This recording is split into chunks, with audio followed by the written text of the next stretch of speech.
My son said, "I don't have time for you anymore," so I sold the company I had planned to leave him. 3 days later, he showed up begging at my door. For 42 years, I built Carter Industrial Group from a tiny repair shop into one of the most respected manufacturing companies in the state. Every dollar I earned came from sleepless nights, missed holidays, and hands covered in grease. But none of that mattered as much as my son, Ethan. When his mother died, he was only 10. I became both father and mother. I attended every school event, cooked every meal, and worked twice as hard to give him a future I never had. I dreamed of one day handing him the company. That dream kept me alive. As Ethan grew older, he became ambitious. After graduating from business school, he joined the company. Employees admired his confidence, but I noticed something changing. He stopped calling me Dad. At work, I became Mr. Carter. At home, he was always busy.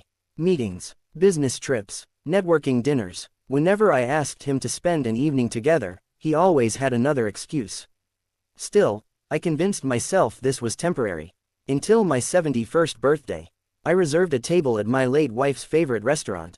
I invited only Ethan. I waited. 30 minutes passed, then an hour. Finally, my phone buzzed. Sorry, important client dinner. Rain check. No apology. No birthday wishes. Just 8 cold words. I quietly paid the bill for 2 untouched meals. The elderly waiter looked at me with pity. "You shouldn't eat alone on your birthday, sir." I smiled. "I've been practicing." That night I sat in my study looking at the framed photograph of Ethan as a little boy sitting on my shoulders.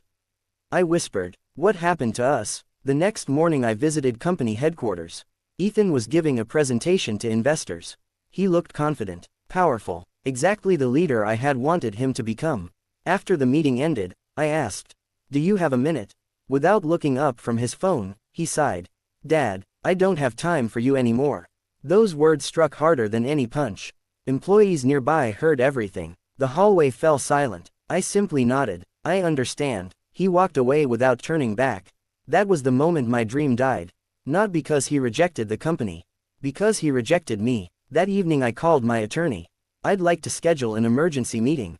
He sounded surprised. "Regarding your estate?" "No, the company." The following day I signed documents no one expected. Instead of transferring ownership to Ethan, I negotiated the complete sale of Carter Industrial Group to a respected international corporation. Every employee kept their job. Every pension remained protected. Every promise I had made to my workers stayed intact. Only one thing changed. Ethan would inherit nothing. 3 days later, a loud knock echoed through my front door. I opened it. Standing on my porch was Ethan. His expensive suit was wrinkled. His eyes were red, for the first time in years. He looked afraid. "Dad," his voice trembled. "Please, we need to talk." Ethan stood silently on my porch. Gone was the confident executive who had once walked through company hallways as if he owned the world. His shoulders were slumped, and the expensive watch he always wore seemed strangely out of place against the desperation in his eyes. "Dad, please," he said quietly. "Can I come in?" For a long moment, I simply looked at him. 3 days ago, he had told me he didn't have time for me. Now, somehow, he had found plenty. I stepped aside without saying a word. He entered the living room, looking around at the house where he had grown up. Nothing had changed. His mother's piano still sat by the window. Family photographs still lined the fireplace. The old grandfather clock still ticked steadily, filling the silence. Finally, Ethan spoke. "Is it true?" I knew exactly what he meant. "Yes, you sold the company." "I did." His face went pale. "You were supposed to leave it to me." I met his eyes calmly. "I was. But why?" I leaned back in my chair. "Because companies can be inherited. Respect cannot." He lowered his head. "I made one mistake." I shook mine. "No, Ethan, one mistake doesn't destroy a relationship. Hundreds of small choices do." His voice became louder. "Do you know what people are saying? The board thinks I was pushed out. Investors won't return my calls. They're reacting to business," I replied evenly. "Not to me." For the first time, he looked genuinely shaken. "I built my career there." "You built your career," I said. "I built that company." Silence filled the room again. Then Ethan whispered, "I need your help." Those 4 words carried more humility than anything he'd said in years. I walked to the bookshelf and picked up an old photo album. I placed it on the coffee table. "Before we discuss business, open this." He hesitated before turning the pages. There were pictures of fishing trips, school plays, birthday cakes, baseball games, and family vacations. Every page told the story of a father who had never missed a moment. Halfway through, Ethan stopped. A small drawing slipped from between the pages. Crayon letters covered the paper. "My dad is my hero." He stared at it in silence. "I drew this in second grade," he whispered. "You did." Tears gathered in his eyes. "I forgot." "I didn't." The room was quiet except for the ticking clock. Finally, I spoke. "You didn't lose the company because I sold it." He looked up. "You lost it the day you decided success mattered more than family." Ethan covered his face with both hands. "I'm sorry, Dad," for the first time in many years. The apology sounded real. Ethan sat in silence, staring at the old drawing. The confident businessman who had dominated boardrooms was gone. In his place sat the little boy who once believed his father could fix anything. "I don't deserve your forgiveness," he said quietly. I nodded. "You're right." He looked surprised. "I don't. Forgiveness isn't something you're owed. It's something you earn." He lowered his eyes again. Just then, my phone rang. It was my attorney, Richard. "The sale is complete," he said. "The funds have been transferred." "Congratulations." "Thank you." After hanging up, Ethan asked softly, "So, it's really over?" "Yes. There isn't any way to reverse it." "No." He took a deep breath. "I spent years assuming the company would always be mine." "That," I replied, "was your biggest mistake." He rubbed his forehead. "I never even asked if you wanted to retire." "No." "I never asked if you were lonely." "No." "I never asked how you were doing." "No." Each answer landed harder than the last. Finally, Ethan whispered, "I became exactly the kind of man I promised I'd never become." I stood and walked to the kitchen. When I returned, I placed 2 mugs of coffee on the table. "You know," I said, "your mother used to tell me something." He looked up. "What?" "A person's true wealth isn't measured by what they own. It's measured by who still wants to sit at their table." He smiled through tears. I wish I had listened to her. "So do I." The front door suddenly opened. A young woman stepped inside. It was Ethan's wife, Olivia. She looked anxious. "There you are," she said to Ethan. "I've been calling you." Then she noticed me. "Mr. Carter." I nodded politely. She hesitated before speaking. "Ethan, they announced the new executive team this morning." He closed his eyes. "I know. They replaced you." "I know. And the bank called." He looked confused. "What about?" "They're reviewing the loan on the new house." His face turned pale. The lifestyle he had built around a future inheritance was beginning to collapse. For the first time, he understood something that money could never buy. He had taken his father for granted, and there was no contract that could undo that mistake. He slowly turned toward me. "Dad, I'm not here because of the company anymore." I studied his face carefully. "I hope that's true." He swallowed hard. "I'm here because I don't want to lose my father." For the first time in years, I believed him. I looked into Ethan's eyes for a long moment. There was still pain between us, but for the first time in years, there was honesty too. I motioned for him and Olivia to sit. "I'll tell you both something I've never shared," I said. "When your mother was dying, she made me promise 2 things.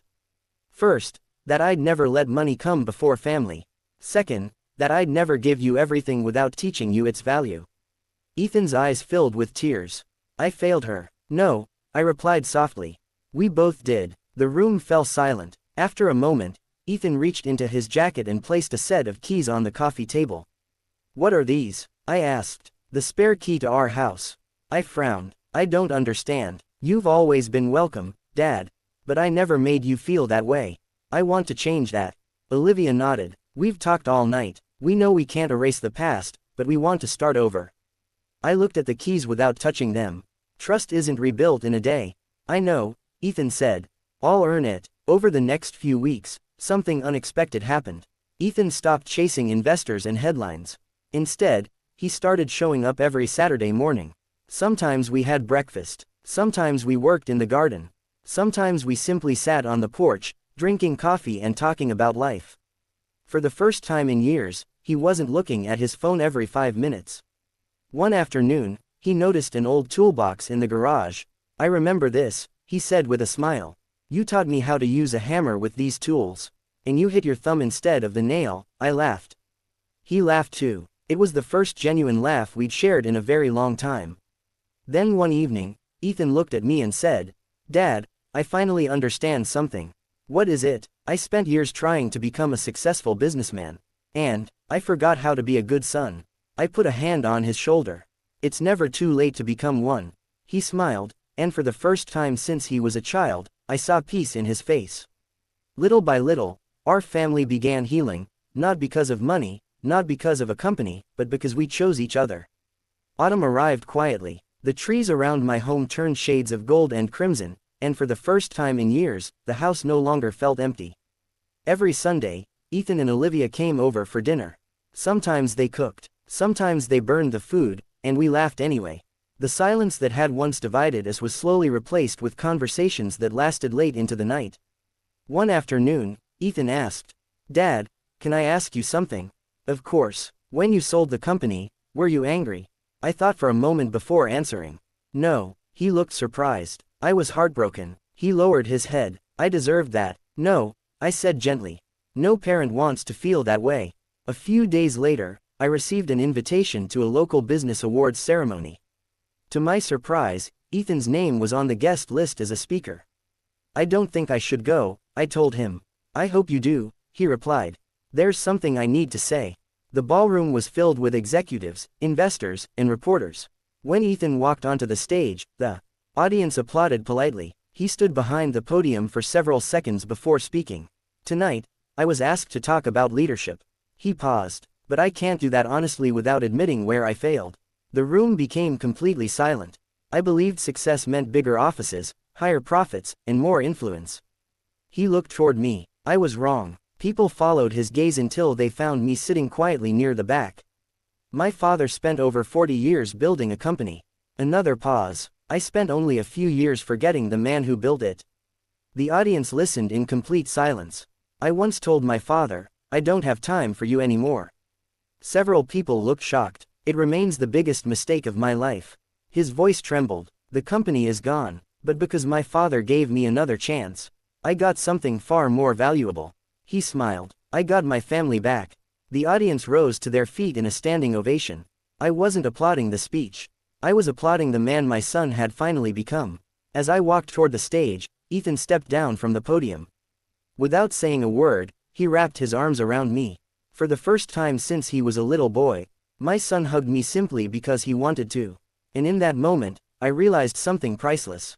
The greatest inheritance a parent can leave isn't a business or a fortune. It's the wisdom to value the people who love you before it's too late. The morning after the awards ceremony, my phone rang before sunrise. It was Ethan. "Dad," he said, "would you have breakfast with me?" I smiled. "I'd like that." When I arrived at the small diner where we used to eat years ago, Ethan was already waiting. He wasn't wearing an expensive suit this time. Just jeans, a plain blue shirt, and a warm smile. "I ordered your usual," he said. "Pancakes, and black coffee." "You remembered." "I've been remembering a lot lately." As we ate, Ethan slid a folder across the table. "I want you to see something." Inside was a business plan. On the cover were the words, "Carter Community Works Foundation." I looked at him in surprise. "What is this?" "I can't get the old company back. But I can build something new." He explained that the foundation would help young entrepreneurs, support workers who lost jobs unexpectedly, and provide scholarships for students from struggling families. "I learned the hard way," he said. "Success means nothing if you don't use it to help others." For a moment, I couldn't speak. Then I reached across the table and shook his hand. "I'm proud of you." Those 4 words brought tears to his eyes. "You don't know how long I've waited to hear that." As we left the diner, a familiar voice called out, "Mr. Carter." I turned to see Michael Jensen, one of my oldest employees. "I heard about everything," he said. "I just wanted to thank you. Because of the way you handled the sale, every employee kept their job." He shook my hand firmly. "You didn't just build a company. You protected families." When he walked away, Ethan stood quietly beside me. "I never realized how many lives you changed." I smiled gently. "That's because you were too busy looking at profits instead of people." Ethan nodded. "That won't happen again." The weeks passed quietly, but they changed us in ways I never expected. Every Monday morning, Ethan visited the local community center where the Carter Community Works Foundation was preparing to open. He met young people with big dreams but little opportunity. Listening to their stories reminded him of the sacrifices his own father had made years earlier. One afternoon he stopped by my house carrying a dusty cardboard box. "I found these in the attic," he said. Inside were old photographs, newspaper clippings, and the very first business license for Carter Industrial Group. There was also a faded notebook. "What is this?" Ethan asked. "My first business journal." He opened it carefully. The first page read, "If I ever have a son, I hope he never has to struggle the way I did." Ethan froze. He slowly turned each page. There were entries about working 18-hour days, sleeping on the workshop floor, borrowing money to pay employees before paying myself, and missing countless nights of sleep just to keep the business alive. On one page, dated 28 years earlier, he found a short sentence. "Ethan started school today. I closed the shop early so I wouldn't miss his first day." His hands trembled. "I don't remember this. You were only 6. Another page caught his attention. "Sold my favorite truck today to pay Ethan's college tuition. Best investment I'll ever make." Tears rolled down Ethan's face. "You never told me." "I didn't do it for praise," I replied. "I did it because you're my son." That evening, Ethan drove home in complete silence. When he arrived, Olivia noticed his red eyes. "What happened?" He handed her the notebook. "I spent years thinking Dad gave me a company." She looked at him. "He gave me his entire life." Later that night, Ethan picked up his phone. For the first time in years, he wasn't making a business call. He called me. "Dad." "Yes, I just wanted to hear your voice." I smiled. "I'm glad you called." Neither of us said much after that. We didn't need to. Sometimes, the strongest relationships are rebuilt not through grand speeches, but through small moments that quietly heal old wounds. The foundation officially opened on a bright Monday morning. There were no television cameras, no famous guests, and no extravagant decorations. Just a modest building with a simple sign. Carter Community Works Foundation, building futures, not fortunes. As Ethan stood at the entrance greeting visitors, I watched from a distance. Years ago, he would have measured success by the size of the crowd. Now he smiled at every person who walked through the door, whether they were a business owner or a teenager looking for guidance. A young man named Daniel approached him.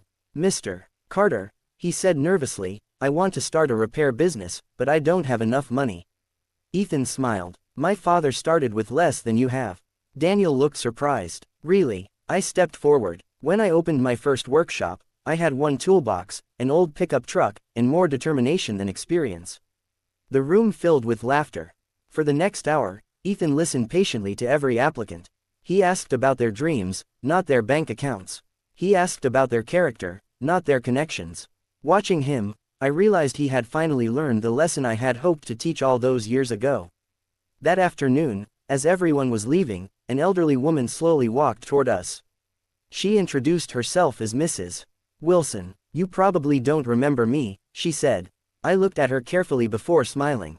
"Of course I do. 30 years earlier, her husband had worked in my factory. After a serious accident, I had quietly continued paying his salary until he recovered." Tears filled her eyes. "My husband passed away last year."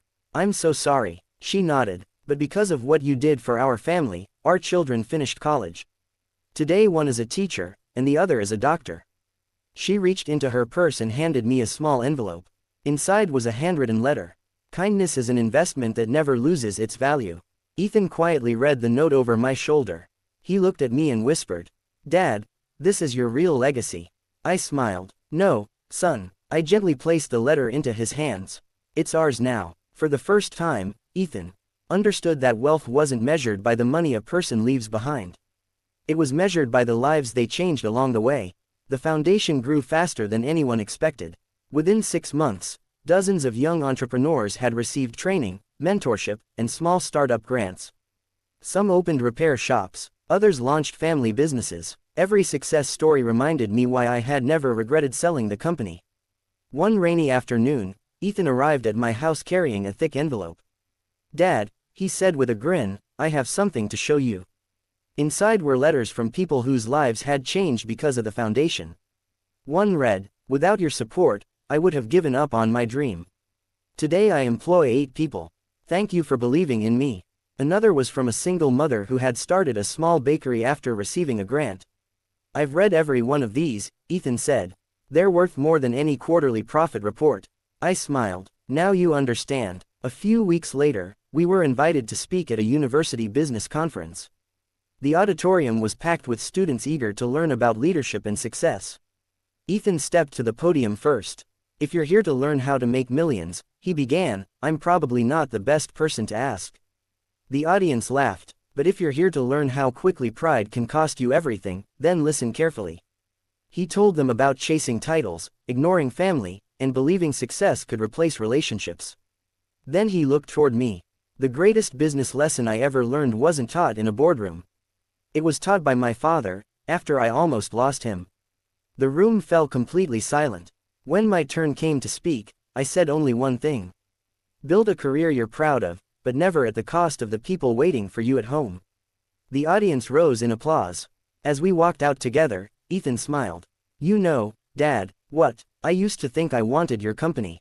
And now, I just hope one day my children are proud to call me their father." I placed my hand on his shoulder. "If you keep living the way you are now, they will be." A year passed. Life had slowed down in the best possible way. Every Friday evening, Ethan, Olivia, and their 2 young children came to my house for dinner.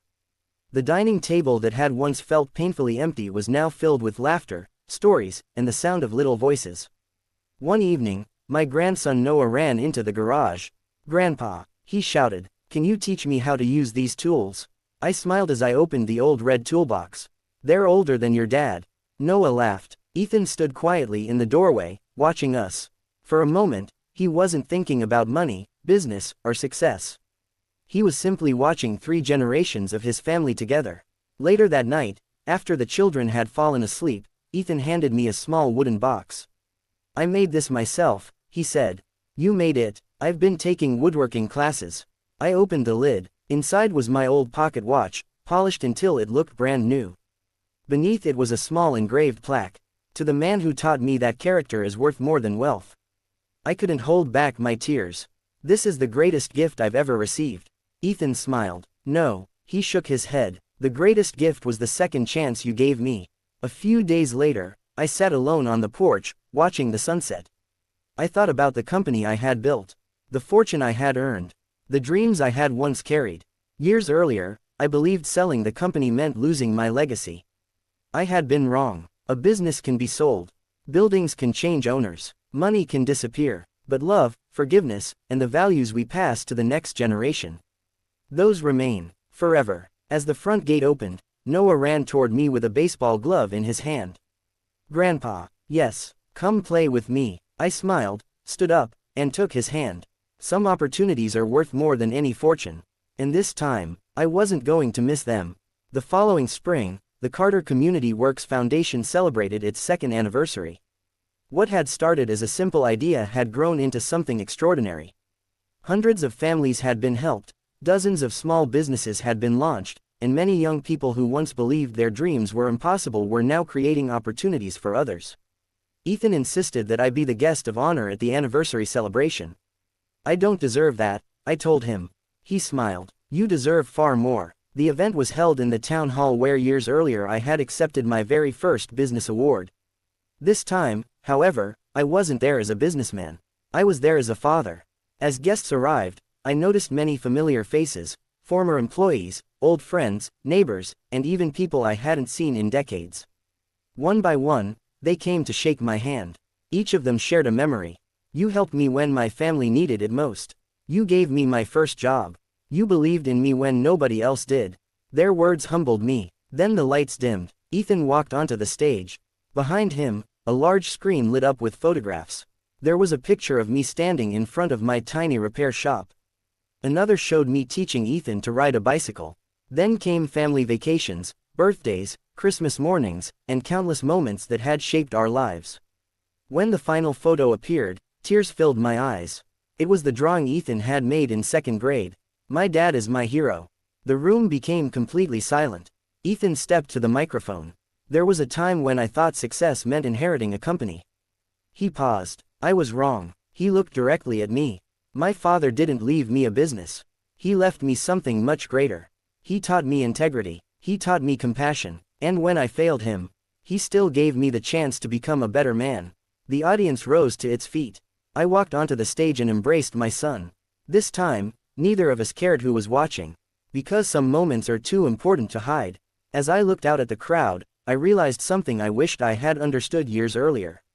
The greatest investment you'll ever make isn't in stocks, property, or a business.